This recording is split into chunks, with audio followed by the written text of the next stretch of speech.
Modern-day Tokyo, a 37-year-old salmon called Sataro lives an ordinary life. He is mostly satisfied even though he has never had a girlfriend. Satu meets up with his work colleague called Tamura and his girlfriend. While they're walking around, a hooded man suddenly appears and targets Tamura, protecting Tamura.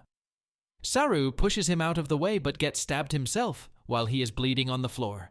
He hears a voice announcing that he's getting various skills, just like in a video game. In accordance with Sataro, wanting to stop feeling the pain from his stab wound and his body turning cold, the voice tells him he has acquired resistances against heat, cold temperature, changes electricity, paralysis, stabbing, and physical attacks, together with pain nullification and a body that doesn't require blood before he dies. Kuru tells Tamura to be happy with his girlfriend. He regrets dying a virgin and wants to become a womanizer if he is reborn. Act of the Voice says that he has acquired a unique skill called Predator, and the great sage skill Satoru loses consciousness. When he wakes up, he feels like he's in a void. He can remember his past life, but realizes he can't see anything, can't talk, and doesn't feel his arms or legs. However, he can move and feel rocks and plants around him. Touching on of the plants, he instantly absorbs it and realizes he was reborn as a slime, one of the weakest video game monsters. Even though he doesn't need to eat or sleep, he keeps absorbing plants because he doesn't have anything else to do. He finds out that his great sage skill enables him to talk to a voice that can answer all his questions when he asks where the plants he ate went.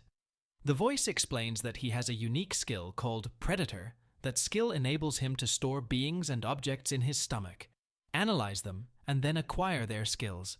You can also transform into that object whenever he wants, giving his skill a try. He analyzes the plants he ate and finds out that they are medicinal hippocute herbs that only grow in areas rich in magic tools, the material that makes up all magical beings, because he has nothing else to do.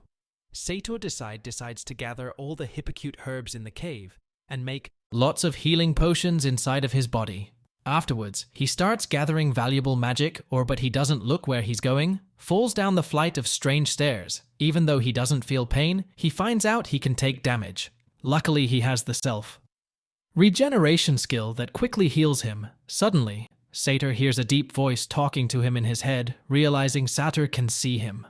The voice's owner offers to give him the gift of sight if Sator promises that he won't get scared of him and run away. The mysterious person has been sealed in the cave for 300 years, and he has been bored the whole time, wanting someone to talking to him using his thoughts. Satoru agrees to the conditions, and the voice teaches him how to feel a magic coolers around him, helping him acquire a skill called Magic Sense. Using his new gift of sight, Satoru looks at the owner of the mysterious voice and realizes he's a gigantic scary dragon. The dragon introduces himself as Vora the Storm Dragon, one of the only 4 true dragons in this world. Veldora tells him slimes usually don't have the ability to think, which makes Satoru something CID unique. A being with extraordinary abilities, Beldor also tells him that people from other worlds sometimes visit, but that he's the first known person who has been reincarnated into this world from another one. When other Rears visit this world, they also always gain special abilities 300 years ago.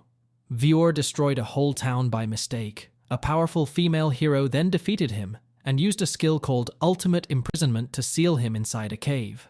The hero also called herself a summon, which means she has been summoned from another world by mages and used as a powerful weapon who can't defy their summoner. Hearing his story, Satoru asks Vora if he wants to become his friend. Vora has too much pride to accept directly, but Satoru manages to convince him, saying he'll never return to the cave if he doesn't become his friend, since Vor is his friend. Now Satoru wants to help free him from the cave using his great sage skill. He figures out they could remove his prison if they first analyze it from both the inside and the outside. Before they start, Voro wants to give Satoru a name, since he doesn't have one in this world. He gives him the name Rimuru, and explains that he gave him his protection by naming him Vor. Then tells Rimuru to make up a kind of family name for the two of them that will signify that they are equals. Rimu comes up with the name Tempest, making them Vor Tempest, and Rimu Tempest from then on. As soon as Vor spoke, the name Riru. Tempest, Riru feels like that name became engraved upon his soul. The same happens to Vora when Rimuru speaks his new name.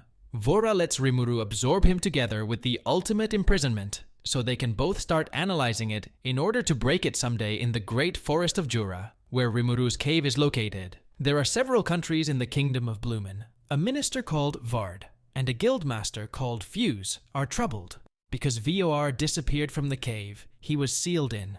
They think the other monsters in the forest might unite and attack the humans. There is also the chance that the Eastern KM will try to conquer the provinces surrounding the forest, since they couldn't reach them. While Vora was sealed nearby, Fuse agrees to do Varar to favor and investigate the forest and the Eastern Kingdom's plans. Back in the cave, Rimuru wanders around for days, trying to find an exit on his way. He acquires different skills like the ability to swim and launch blades made of water encountering different enemies. He defeats them, absorbs them, and gets even more skills. Defeating a bat, he uses its ultrasonic wit skill to give himself the ability to speak. Several weeks later, he finally finds a huge gate. At that moment, the gate opens and a party of adventurers enter the cave. Rauru hides himself, and while the adventurers go deeper inside, Rauru escapes outside while Rauru is exploring the Great Forest and enjoying its sights. A group of goblins find him having sensed an unusually powerful monster. The goblins' leader takes Riru to their poor rundown village and asks him to help them when the goblins' god disappeared. A month before, the monsters in the area have become unusually active and started harassing them. Riru realizes the goblins' god was actually Vora, who has been keeping monsters away from the nearby goblins until he absorbed him without V's protection. The deer wolves have been attacking the goblins with their overwhelming strength and numbers, causing the deaths of many of them. Their most powerful warrior, who was one of the elder sons, died too. Seeing the goblin situation is desperate. Ruru seriously thinks about helping them when they go before him and offer him their loyalty in exchange for his protection. Rimuru realizes he can't decline anymore, and agrees to become the goblin village's guardian